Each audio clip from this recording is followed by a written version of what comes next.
Salve, siamo con Alessandro Marzomagno, giornalista e scrittore che sicuramente conoscerete, per presentare il suo libro sulla storia di Venezia che vedete qui davanti. Io sono Maria Gaia Fusilli, benvenuti intanto.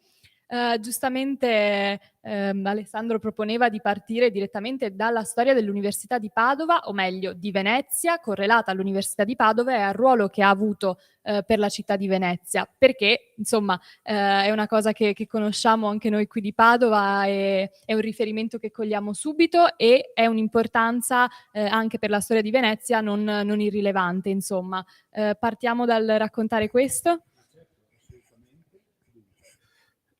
Funziona? Sì, a posto. Bene.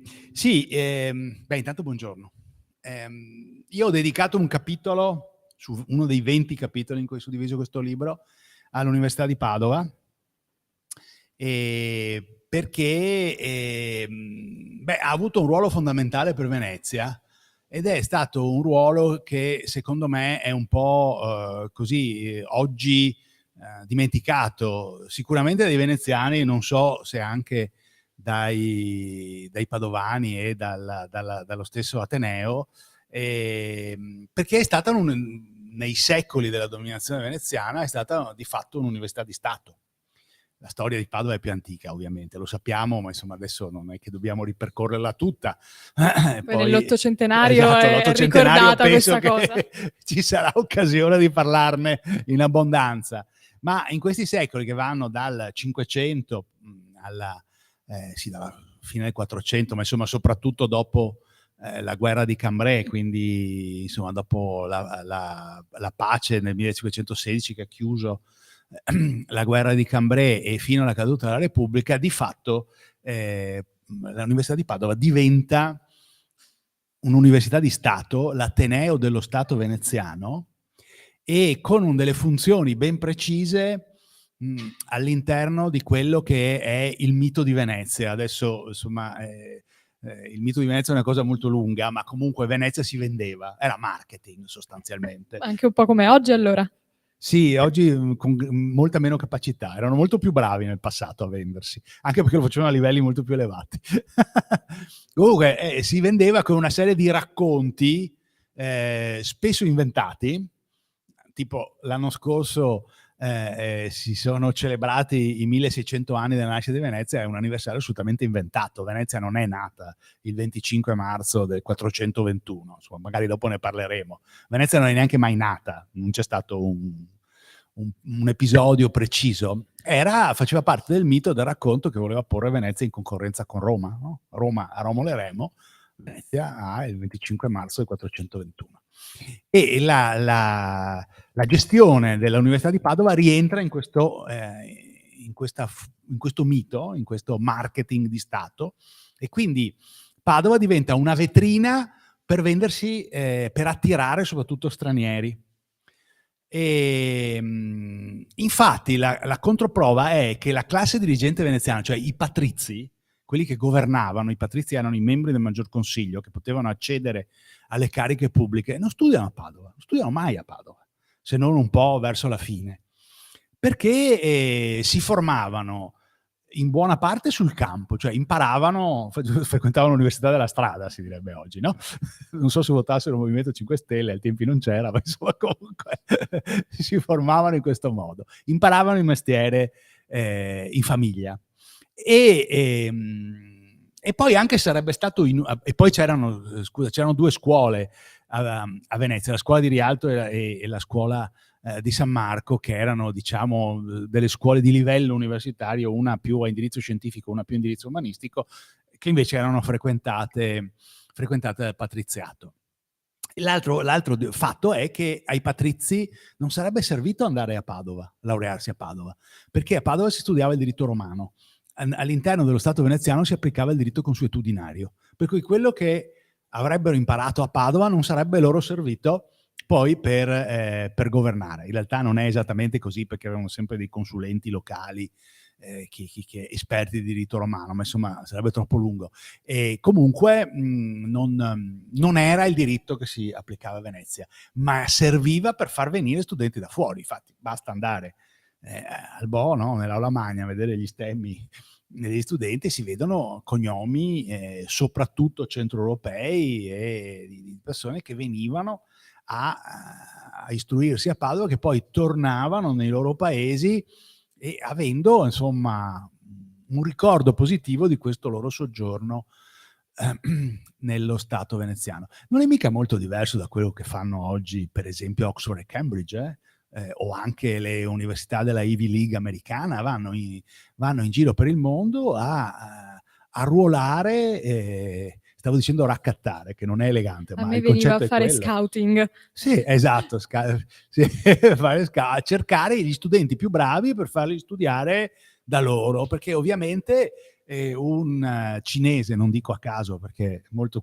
di questa attività è svolta in Cina, un cinese che poi si laurea a Oxford rimarrà un amico ovviamente della Gran Bretagna per tutta la sua vita. È un investimento politico, cosa che tra l'altro l'Italia non fa oggi. Lo fa anche l'Austria, non occorre essere grandi potenze, no? E i veneziani lo facevano, era esattamente questo. E i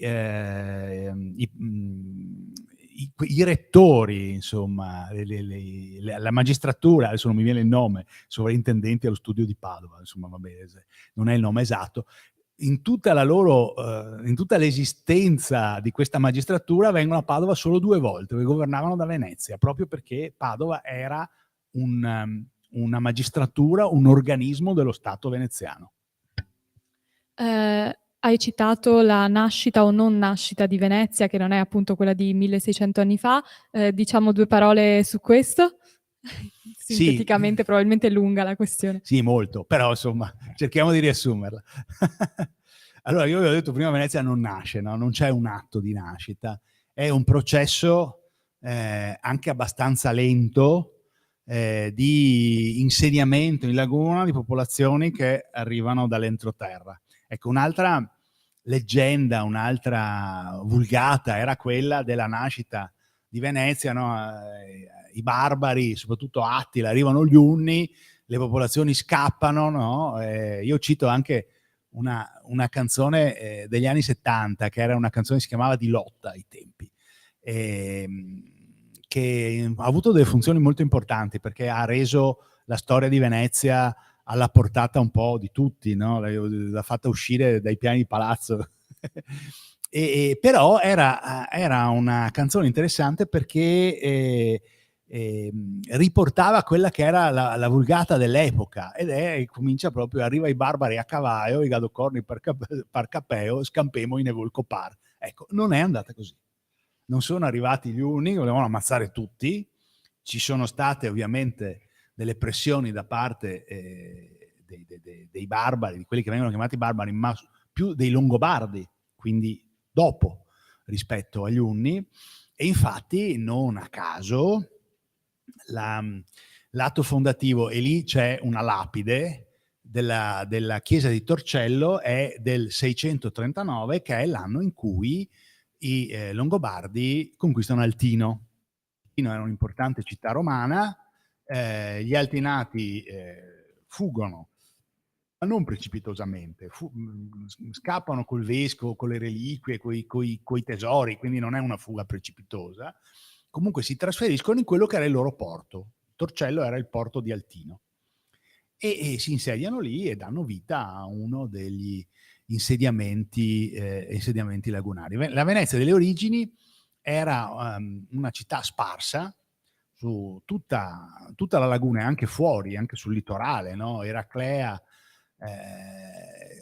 Civitas Nova Eracli, l'imperatore Eraclio di Bisanzio, era sulla costa, è stata ritrovata vicino a San Donà, tra 2 rami del Piave, e le denominazioni attuali, Eraclea, Cavallino, Malamocco, sono state date tutte a località che non esistevano ai tempi, sono più o meno 8-9centesche, per dire Jesolo, fino agli anni 30, credo 20-30 del Novecento, si chiamava Cava Zuccherina, non si chiamava Jesolo, è stato recuperato questo vecchio nome, è stato dato a un'altra località.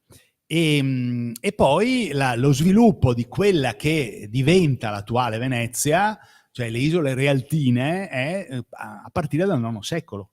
quando c'è questo episodio della guerra contro i Franchi, Pipino, mandato da Carlo Magno, viene in Italia, vuole conquistare il ducato veneziano, forse ci riesce. Tra l'altro non sappiamo neanche esattamente come siano andate le cose, perché la narrazione di Stato dice che i Franchi sono stati sconfitti attirandoli nella laguna, ammazzandoli nel canale Orfano, che si chiamerebbe così perché erano tutti questi franchi ammazzati. Non è vero, si chiama Orfano perché aveva poca acqua, quindi era il canale povero, Orfano, in questo senso qui.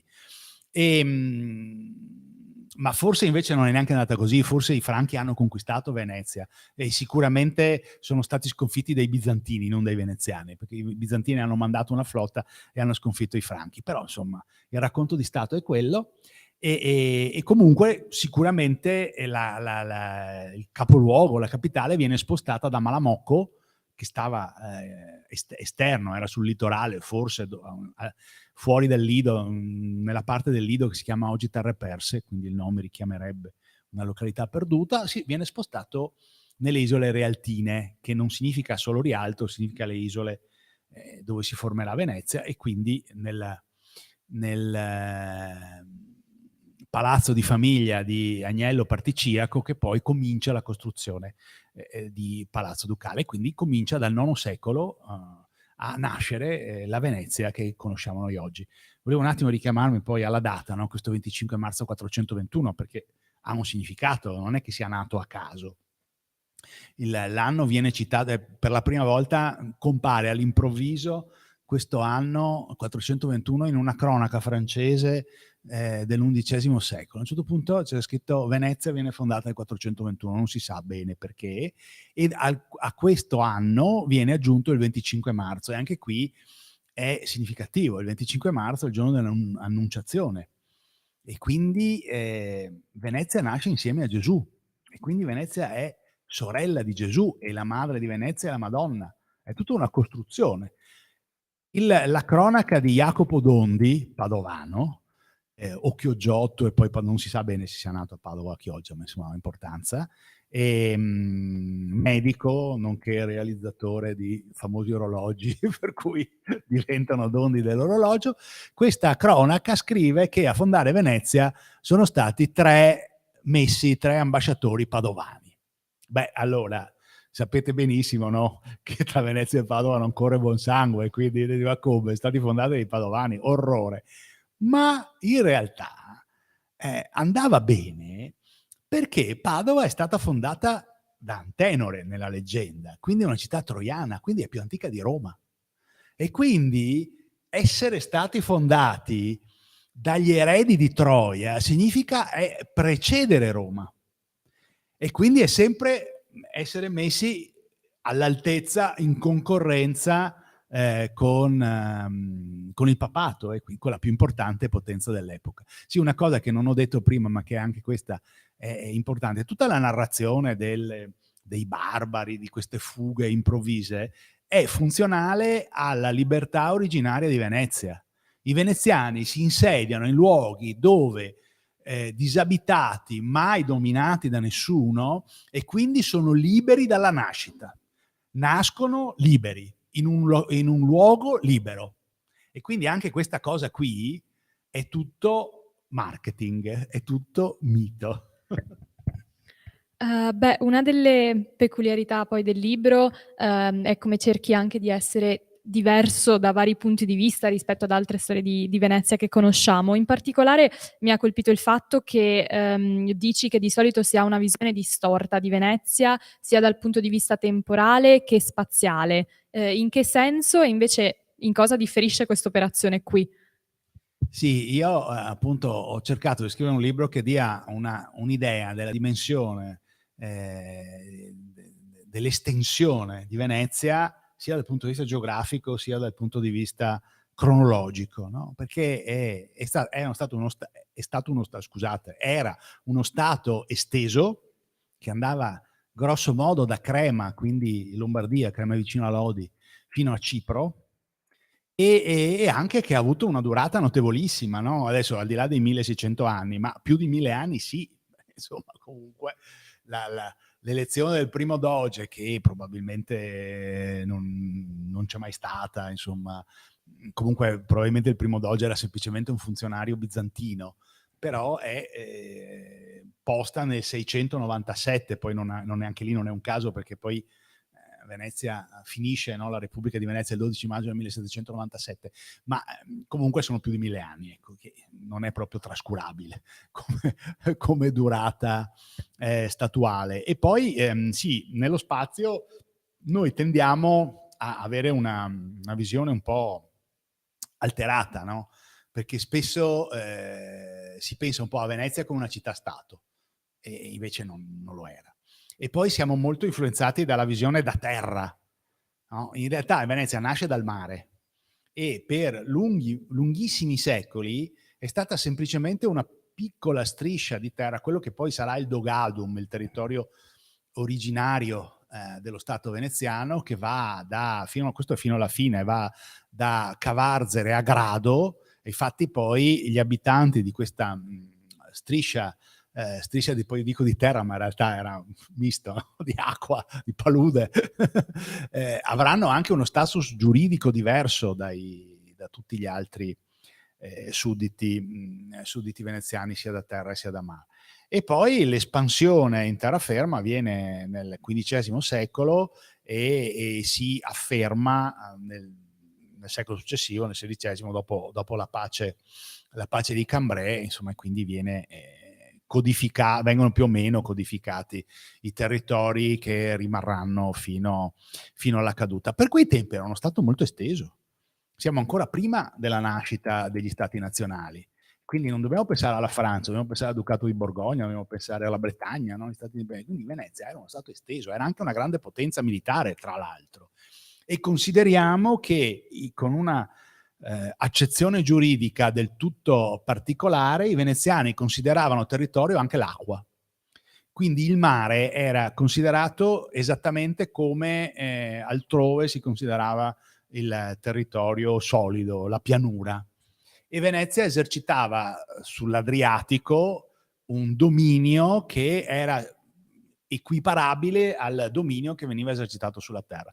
Tanto che poi per secoli l'Adriatico si chiama il Golfo di Venezia, perché insomma Venezia se n'era impossessato. Quindi uno stato grande, insomma, esteso. E adesso ci sono anche motivazioni politiche per cui c'è questa visione un po' alterata, no? Lo stato da mare è suddiviso, avevo fatto anche il conto, mi pare tra 8 stati, comunque ce n'è un pezzettino ancora in Italia, che è la cittadina di Muggia, che è in Istria, e Muggia è vicino tra Trieste e il confine con la Slovenia. Poi Slovenia, Croazia, Montenegro, Albania, Grecia, Cipro e Cipro Nord. 7 ne ho contati, vabbè, circa. No? E quindi con memorie molto diverse, perché c'è chi ha buoni ricordi di Venezia, c'è chi ne ha pessimi di Venezia, dipende. All'interno della stessa Grecia, per esempio, cambia moltissimo. A Corfù, nelle isole Ionie, hanno un buon ricordo di Venezia, perché le isole Ionie, eccettuata Santa Maura Lefkade, che è stata per un breve periodo, è stata ottomana, le isole Ionie sono l'unico territorio greco mai sottomesso dagli ottomani. Quindi l'unico territorio greco sempre libero.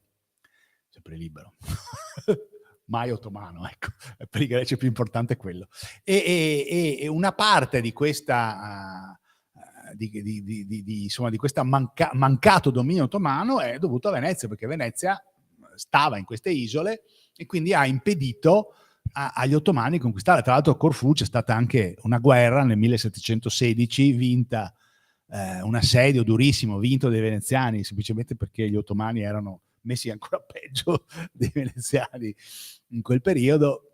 Poi, per chi si diletta di musica, è stata l'occasione per Vivaldi per comporre la Judita Triumphans, no? L'oratorio, l'unico sopravvissuto dei 4 oratori vivaldiani, che era stato proprio composto per celebrare questa vittoria. Quindi a Corfù, che è uno dei luoghi poi dove sono stato, a Corfù c'è un buon ricordo di Venezia. A Atene no, perché gli ateniesi, per gli ateniesi i veneziani sono stati quelli che hanno bombardato e fatto saltare in aria il Partenone.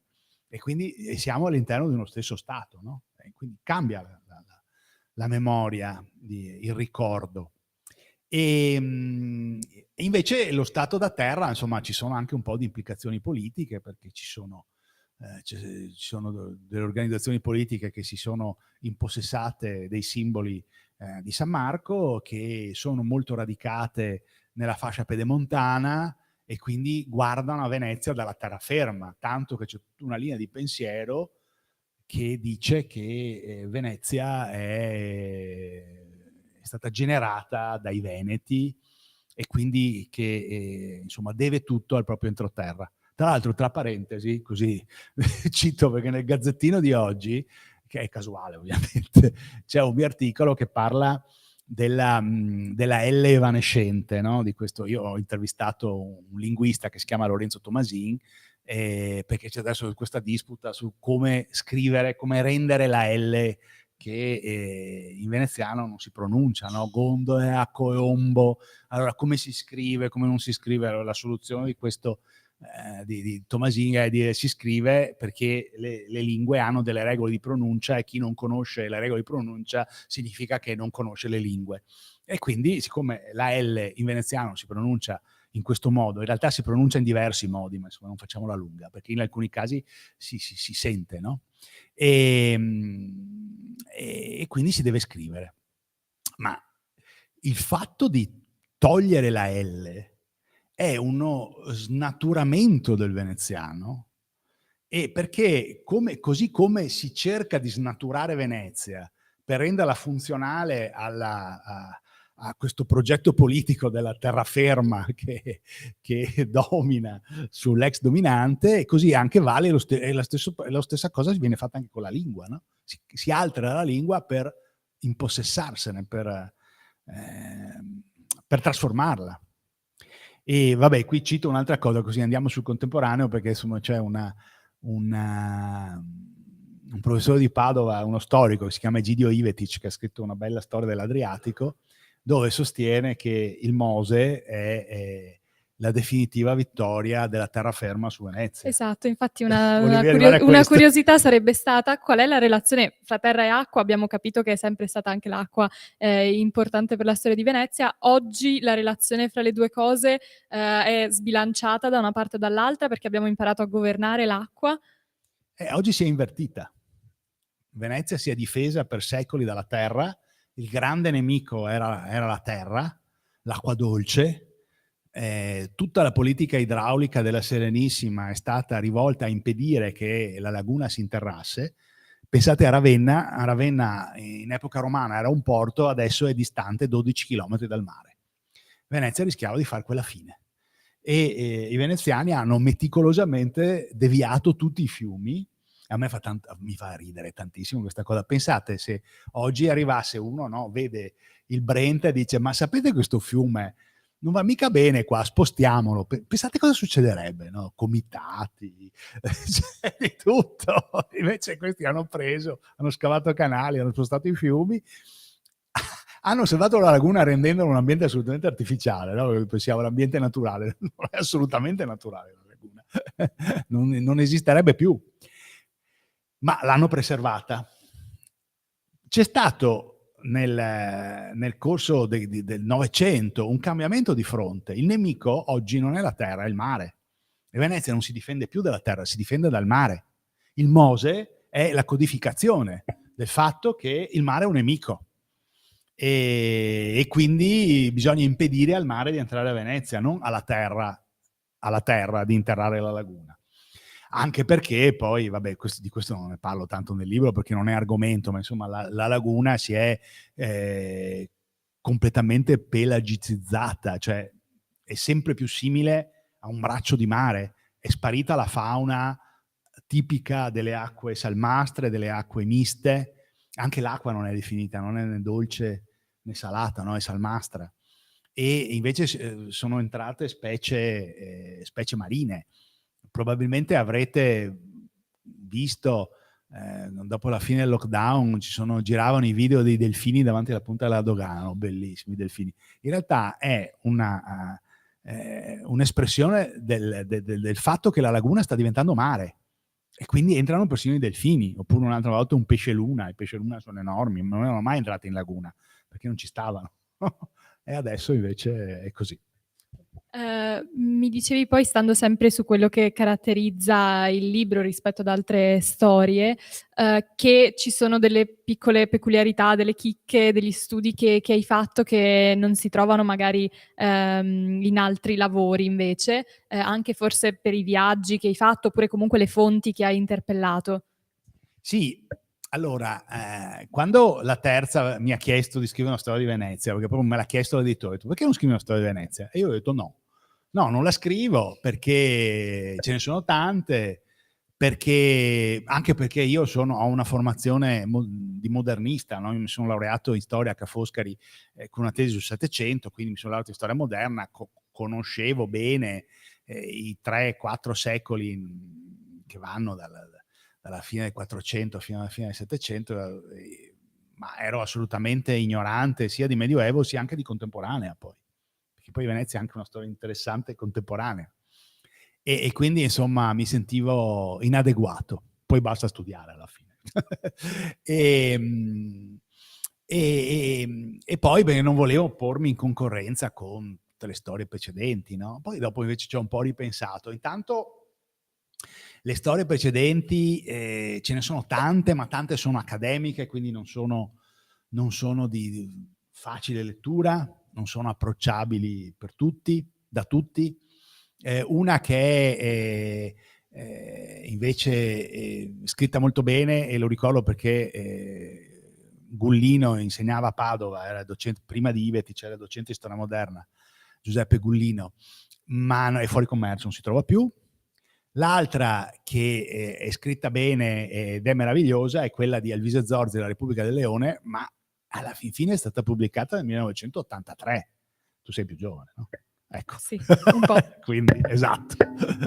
Quindi questo significa che è una storia ovviamente datata, per quanto sia bella, scritta bene, l'ho letta, è meravigliosa, ma insomma, per fortuna gli studi dal 1983 a oggi sono andati avanti, insomma ci sono delle cose nuove. E quindi ho pensato un po', ho fatto questi ragionamenti e poi ho detto: vabbè, però poi ci voglio anche mettere del mio.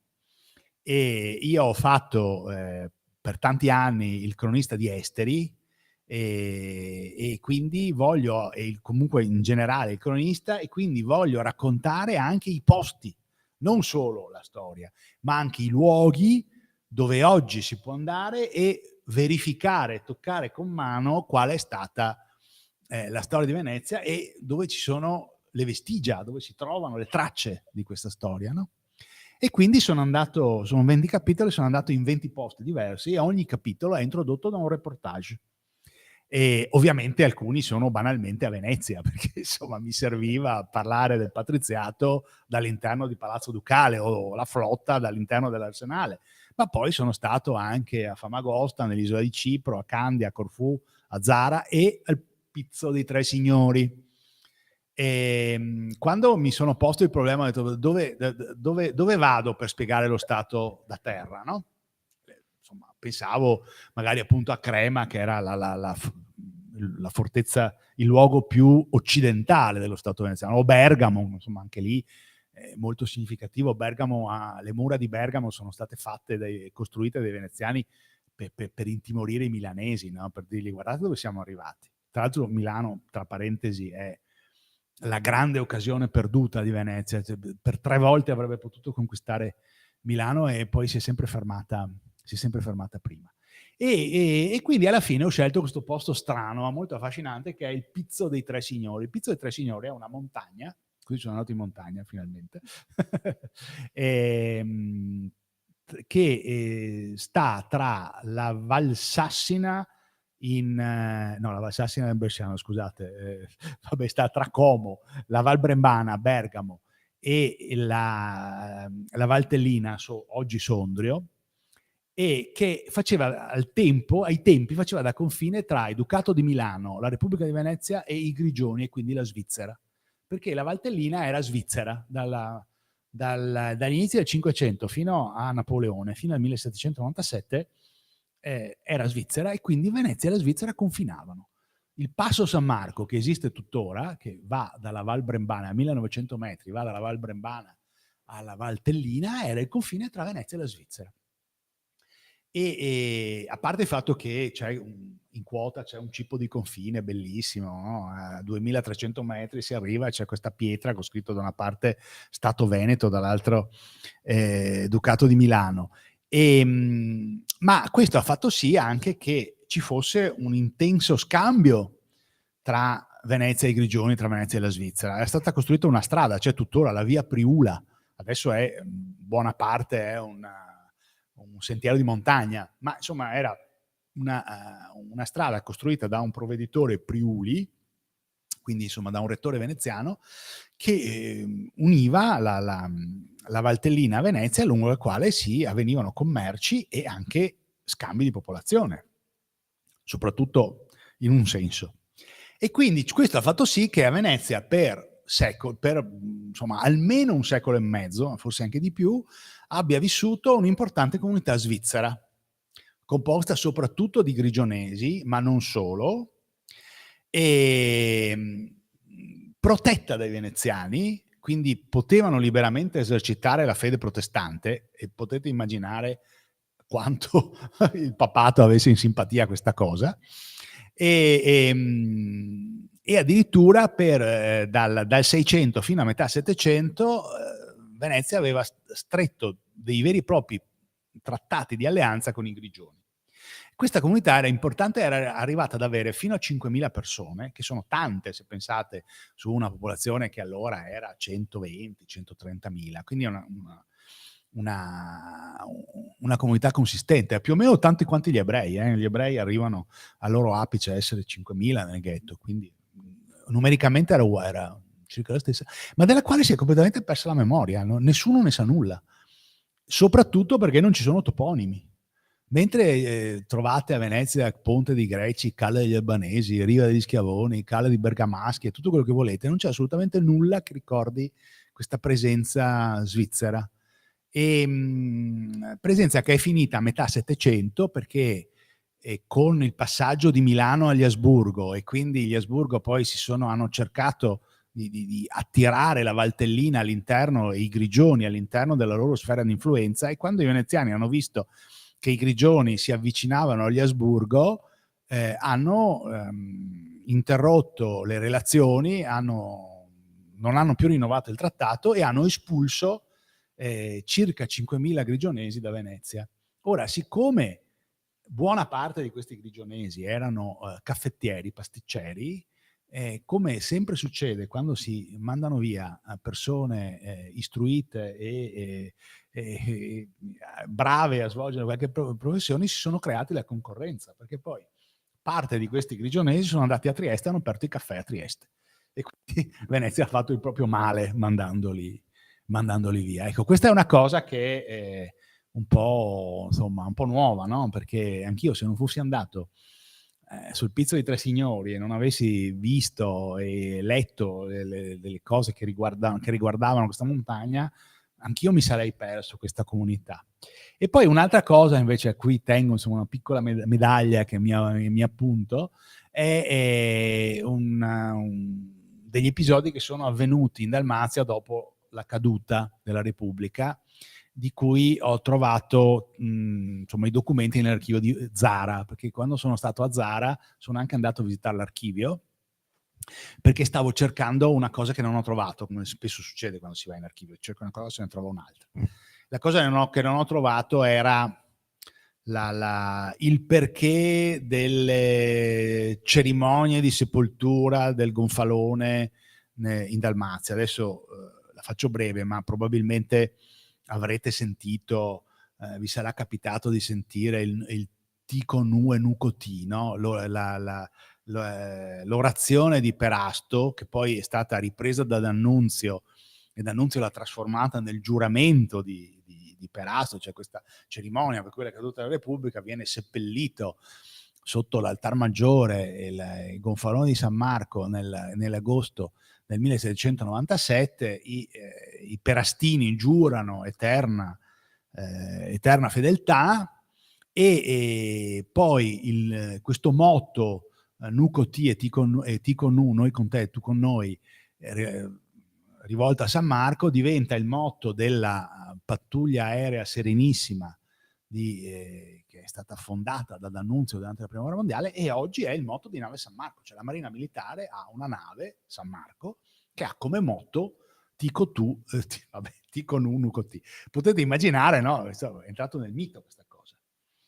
In realtà è molto probabile che queste cerimonie, perché ce n'era stata un'altra a Zara in luglio, quindi il mese precedente, fossero state promosse dall'ultimo provveditore generale in Dalmazia, Querini, per far accettare alla popolazione il cambio di regime.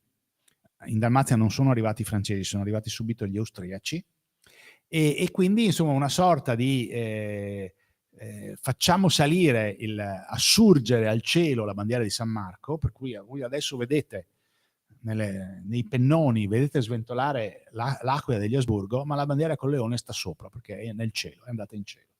È un po', insomma, è un'interpretazione non mia, fatta da parte di studiosi, ma insomma che comunque sta in piedi. Non ho trovato traccia di questo, ma poi appunto l'archivista mi ha detto: ma guarda che c'è un fondo della prima dominazione austriaca molto interessante, l'aveva anche inventariato, riordinato da poco, e che non è in copia a Venezia, perché i dispacci del provveditore generale in Dalmazia ovviamente ci sono anche ai Frari, no? In archivio dei Frari, perché una copia veniva a Zara e l'altra andava a Venezia. Invece ufficialmente un fondo austriaco a Venezia non c'è, semmai c'è a Vienna, ma nessuno è andato a studiarselo, per cui sono documenti che nessuno conosceva a Venezia. E sono interessantissimi perché dentro questo fondo ci sono centinaia e centinaia di domande di militari, ex militari ed ex funzionari della Serenissima, che chiedono di essere reintegrati nell'amministrazione asburgica. E la maggior parte sono fascicoli vuoti, c'è un nome, un cognome, niente. Ma in qualcuno sono le relazioni. E da queste relazioni si apprende che il passaggio di poteri, e ecco perché poi c'erano le messe, non è stato affatto indolore. Ci sono stati degli incidenti gravissimi. Per esempio, a Sebenico la folla inferocita ammazza il console francese e la moglie, infierisce sui cadaveri, e il giorno dopo demoliscono mattone su mattone la loro casa. A Budva, che è una località, una fortezza, era una fortezza, una località oggi in Montenegro, affacciata sull'Adriatico, fuori dalle bocche di Cattaro, c'è addirittura un episodio di assedio da parte delle truppe schiavone tornate da Venezia nei confronti della fortezza, presidiata da truppe schiavone che stavano dentro, comandate da un veneziano. Quindi erano veneziani, poi veneziani tra virgolette perché erano dalmati, ma insomma, che si assediavano fra di loro. E un assedio poi a cui mette fine soltanto l'intervento del vescovo, che media e consente ai veneziani che stavano dentro di uscire, insomma, e di mettersi in salvo. Di mettersi in salvo. Altri incidenti ci sono stati nell'isola di Lesina, a Hvar, e quindi insomma non è che le cose siano andate così lisce, ecco. Questa è invece sono episodi che non si conoscono, perché questi documenti semplicemente non erano stati visti, insomma, per motivi vari. Questi archivi non sono stati studiati dagli storici veneziani, e quindi non si conoscono. Io approfitterei per proporre anche a voi di fare eventuali domande, richieste. Io ne ho ancora un po' volendo, ma dato che manca un quarto d'ora, se volete potete alzare la mano e dare insomma il vostro contributo in qualsiasi momento. Altrimenti io approfitto e comunque chiederei giusto un accenno alla contemporaneità di Venezia, che è comunque una cosa curiosa, perché appunto hai detto tu stesso che anche la storia contemporanea è molto interessante, dopodiché alla fine del libro si legge che Venezia si sta un po' trasformando nel tempo e siamo forse al punto di non ritorno per la città. Che cosa significa? Voi intanto magari pensate a eventuali questioni. Beh, significa che ormai sta perdendo il ruolo di città, perché insomma sta scendendo sotto i 50.000 abitanti, cosa che accadrà proprio in questo periodo, e quindi insomma il futuro è incerto. Beh, intanto c'è un capitolo dedicato all'Ottocento, all'inizio del Novecento, sull'industrializzazione, che anche questo qua secondo me è un capitolo interessantissimo, perché prima della nascita di Porto Marghera, quindi 1919, Venezia diventa una città industriale, con attività importanti, ma proprio molto importanti. Una la vedete, che è Mulino Stucchi, dove adesso c'è l'Hotel Hilton, la Certo. Giudecca, che era il mulino più grande d'Italia e uno dei più grandi d'Europa, insomma, quindi non È banale. un hotel, Adesso ovviamente, è un hotel a adesso. 5 stelle, sì, sì. Sì, ma lì per fortuna, perché è rimasto vuoto per anni, non sapevano cosa farci, quindi anche là, insomma, bisogna anche considerare cosa viene trasformato in albergo, no? Ma per esempio io abito di fronte alla stazione, dietro casa mia, tra casa mia e i Frari, c'era un'enorme officina meccanica, l'officina Neville, o Neville, dipende, perché era un anglo francese, che occupava 350 operai, insomma 350 operai non sono pochi, facevano ponti di ferro, e i ponti della stazione dell'Accademia, prima di essere uno in pietra e uno provvisoriamente, tra virgolette, in legno, sono degli anni 30, del 32, prima erano dei ponti di ferro che erano stati fusi là dietro, a San Rocco sostanzialmente. E c'era anche un ponte sull'Adige, che era stato fuso e messo a punto a Venezia. Per cui insomma erano attività industriali importantissime. Molte erano alla Giudecca. Per venire invece ai nostri giorni, Venezia purtroppo sta snaturandosi, sta perdendo questo ruolo, cioè il ruolo di città, per diventare una giostra, una Disneyland, un baraccone, non so come la vogliamo chiamare, e il fatto che perda dal dopoguerra a oggi più o meno circa 1000 abitanti all'anno, che l'ultimo rilevamento fatto a gennaio-febbraio era di 50.240, e questo significa che adesso stiamo scendendo sotto i 50.000, quindi alla fine dell'estate saremo 49.000 e qualcosa. Beh, insomma, sì, è una barriera psicologica, ma insomma è una barriera psicologica piuttosto importante. E Venezia è una città devastata dal turismo, perché è vero che il turismo è un'importante attività economica e nessuno lo nega, ma in realtà è anche la perdita del ruolo di città, insomma, che non è solo non accade solo a Venezia, perché questo iperturismo c'è anche altrove, c'è a Firenze, ad Amsterdam, a Barcellona, sono tutte città che fanno i conti con queste ondate di turismo, ma sono città più grandi, insomma Venezia è fragile, Venezia non regge, un po' come è successo anche a Dubrovnik, Ragusa di Dalmazia, anche lì è la stessa cosa, nella città vecchia non abita più nessuno, è completamente svuotata, poi hanno girato il Trono di Spade, per cui insomma è la città del Trono di Spade, insomma non è più Dubrovnik, quindi è così.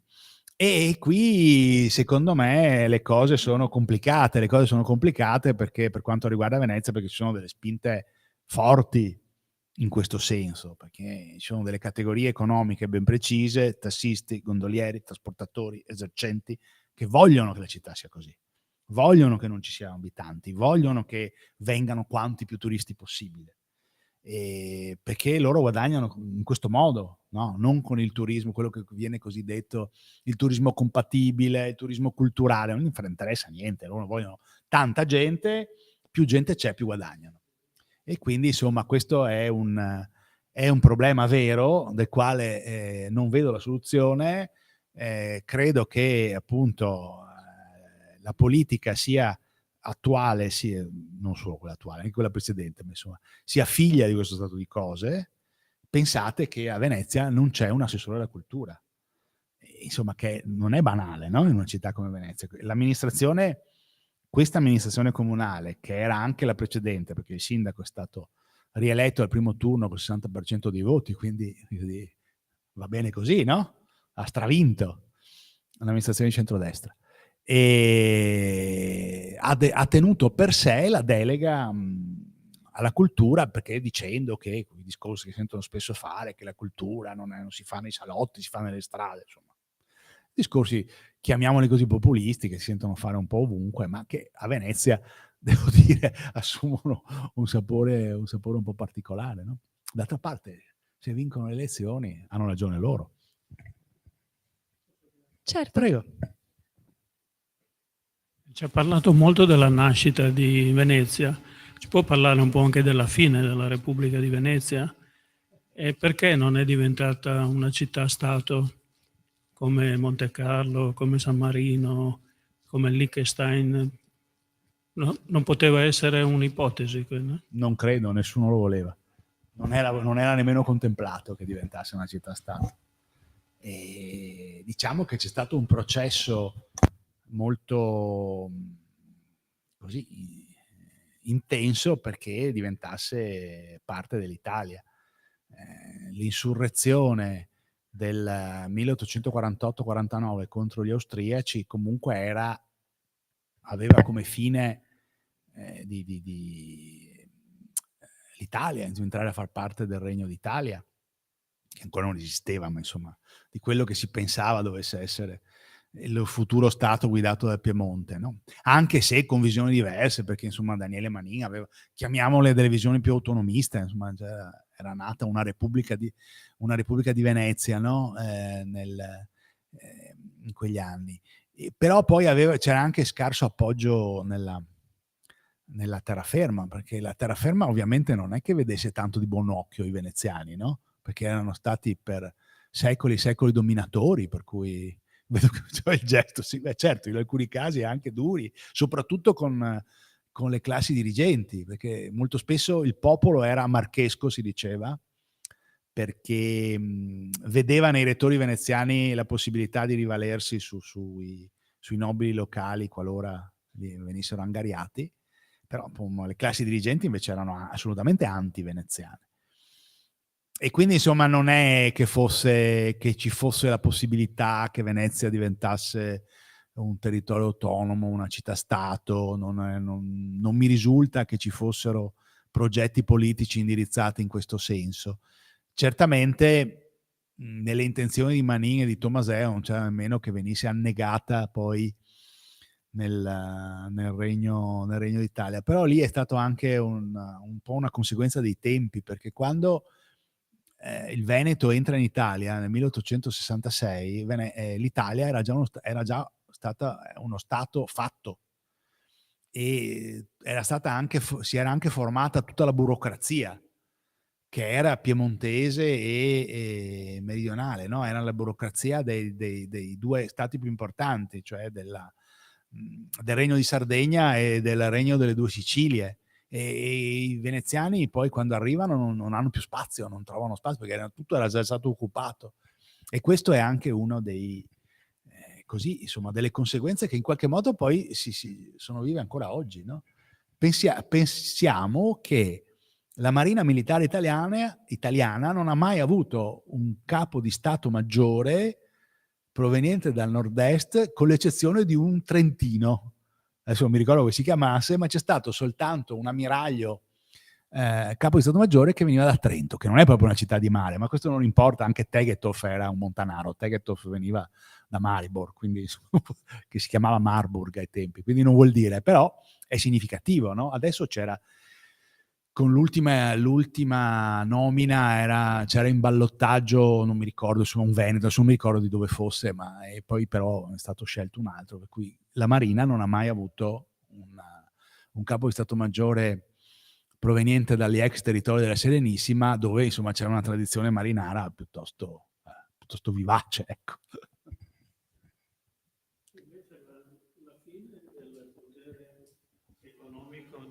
Grazie. La fine del potere economico della Repubblica di Venezia, no? Quando non è più riuscita ad avere gli introiti per poter gestire la politica, no? Quel periodo lì, che è successo? Insomma, è un processo molto lungo, perché la cosiddetta decadenza di Venezia non è immediata, non è neanche chiara. Poi ci sono stati anche alti e bassi. Nel Settecento ci sono state anche delle riprese, per esempio, no? A un certo punto, a causa di una guerra che aveva coinvolto gli inglesi, nel porto di Venezia si riprende proprio perché viene scelto come alternativa, per cui diciamo che era un processo anche lì molto lungo. Per esempio ha avuto molta influenza l'estensione dei latifondi. I patrizi veneziani acquisivano terre e col solito sistema che c'era un po' dappertutto, cioè i contadini che chiedevano prestiti non erano in grado di rifonderli e i proprietari incameravano i terreni. Ma questo ha fatto sì che cambiasse completamente la struttura della popolazione agricola. E popolazione agricola parliamo dell'80-90% della popolazione, no? Quindi, e passassero da mezzadri da mezzadri a salariati agricoli, e quindi con un netto decadimento delle condizioni di vita. I contadini del Settecento, mediamente, poi, perché insomma bisogna sempre, ma mediamente erano molto poveri, stavano molto male i contadini veneti nel Settecento. Non è un caso che Bonaparte sia andato, si sia insediato a Villa Manin a Passariano, perché il doge Manin, l'ultimo doge, era ricchissimo ed era il più importante proprietario terriero di tutto lo Stato veneziano. E quindi questo si mette lì per dirgli: guardate che se io voglio vi porto via tutto. Infatti una delle teorie sulla mancata resistenza di Venezia contro i francesi, che insomma secondo me è anche abbastanza verosimile, è che il patriziato voleva scambiare lo Stato con la roba, cioè vi diamo lo Stato e ci teniamo la roba, senza rendersi conto che poi avrebbe perso lo Stato e anche la roba, che è esattamente il contrario di quello che è successo nel 1509, quando c'erano gli imperiali alle acque, sulla gronda lagunare, insomma, e invece lì, in quel caso, il patriziato ha resistito perché si rendeva conto che se avesse perso lo Stato avrebbe perso anche la roba, no? Ma ormai nel Settecento i tempi erano cambiati, per cui hanno pensato che sarebbero riusciti a cavarsela, invece non ce l'hanno fatta. Comunque dal punto di vista economico diciamo che è stato un andamento non lineare, non è che ci sia stato un precipizio, ci sono stati degli alti e bassi, però insomma in generale la situazione era di impoverimento rispetto soprattutto ai secoli precedenti. Secondo me il punto di svolta, adesso ve la butto lì perché sennò sarebbe davvero troppo lungo, secondo me il punto di svolta è stata la guerra di Candia. Con la guerra di Candia, che dura 24 anni, dal 1645 al 1669, l'assedio della città di Candia, l'attuale Heraklion, dura 22 anni, uno degli assedi più lunghi della storia. Lì Venezia si è dissanguata, sia dal punto di vista economico e finanziario, sia anche dal punto di vista umano. In questa guerra muoiono 280 patrizi su 1500, 2000, che facevano parte del Maggior Consiglio. Pensate che percentuale, no? Enorme di patrizi che sono morti. E da lì, secondo me, che Venezia non è più riuscita a recuperare. Possiamo fare sì un'altra domanda? Buongiorno.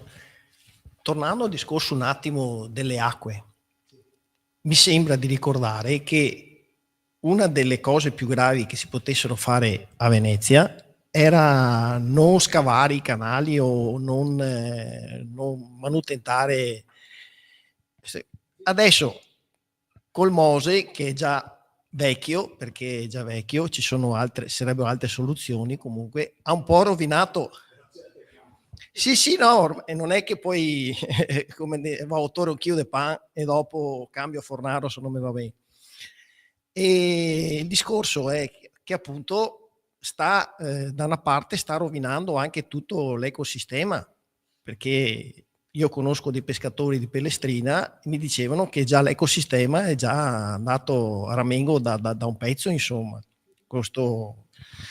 Quindi sì, c'è stato l'innalzamento del livello dell'Adriatico in questo caso, poi quando c'è Scirocco e via dicendo, però una volta non avevano il Mose, però riuscivano a convivere lo stesso, insomma. È solo questione di Bessi. Insomma, il Mose è costato un sacco di soldi, è questione di scelte politiche. E tra l'altro il Mose sappiamo benissimo che è costato molto di più di quello che avrebbe dovuto costare, no? Io però, sentite, devo spendere una parola a favore di questo povero Mose, perché io non ero a Venezia, perché io vivo a Milano adesso, anche se poi ho ancora la casa di famiglia per cui ci vado spesso, ma nel novembre 2019, che è stato quel disastro assoluto di Acqua Alta in cui è successo di tutto, e quando hanno messo in funzione il Mose per la prima volta nel 2020, e per la prima volta nella storia Venezia è rimasta asciutta, coi piedi asciutti, i veneziani sono rimasti coi piedi asciutti mentre l'Adriatico fuori era più alto. Beh, insomma, è stato un avvenimento epocale. A me raccontavano che c'era gente commossa, perché per la prima volta nella storia Venezia non è andata sott'acqua. Per cui, insomma, finché funziona, io mi auguro che teniamo, cioè, quello che è costato ci mancherebbe anche altro. Comunque no, lei ha assolutamente ragione, è vero. C'era una attentissima politica di salvaguardia della laguna idraulica. Non era una politica ambientale, perché non dobbiamo mai commettere quello che una delle prime lezioni di storia che Foschi dice il peggior peccato dello storico, cioè l'anacronismo. Non dobbiamo pensare, applicare schemi mentali attuali a fatti del passato. I veneziani non erano ambientalisti, i veneziani erano egoisti, cercavano di salvare se stessi, e per salvare se stessi dovevano salvare l'ambiente e quindi preservare la laguna, e c'erano leggi durissime, non si potevano piantare pali, paeo fa paeuo, no? A proposito della L evanescente di cui parlavo prima, il palo fa palude, quindi non si dovevano piantare pali, non si poteva camminare perché non si poteva comprimere il fango, c'era un'attenzione all'impaludamento, alle canne, per cui tutti i pescatori e i barcaioli erano invitati a riferire della crescita delle canne, perché le canne significavano acqua dolce e quindi sabbia, quello dicevo prima. Viene nel 1501 per la prima volta creato il magistrato alle acque, cioè una magistratura abolita dal governo Renzi che si occupava, adesso è stato in qualche modo ricreato, ma insomma, che si occupava proprio della salvaguardia idraulica della laguna. Questo processo di pelagizzazione era già in atto e insomma un po' è cominciato nell'Ottocento, quando gli austriaci hanno scavato le bocche di porto perché non entravano più le navi. Nella ultima fase non entravano e non uscivano. Nell'ultima fase della Serenissima i vascelli da guerra venivano allestiti in mare perché non c'erano più fondali e quindi venivano sollevati con un sistema di galleggianti, di grandi botti, no? Venivano detti cammelli, venivano sollevati, portati in mare e allestiti in mare perché non potevano più navigare in laguna. Davanti alla bocca di Malamocco c'era un percorso a S, perché c'erano dei banchi di sabbia, per cui non poteva essere come oggi si entra dritti. Bisognava fare questo percorso sinusoidale per riuscire a entrare in laguna. E quindi poi gli austriaci hanno scavato le bocche di porto. Il canale di petrolio negli anni 60 ha devastato completamente la laguna sud. A me è capitato quando, insomma, il Consorzio Venezia Nuova portava i giornalisti a spasso perché volevano far vedere quanto erano bravi.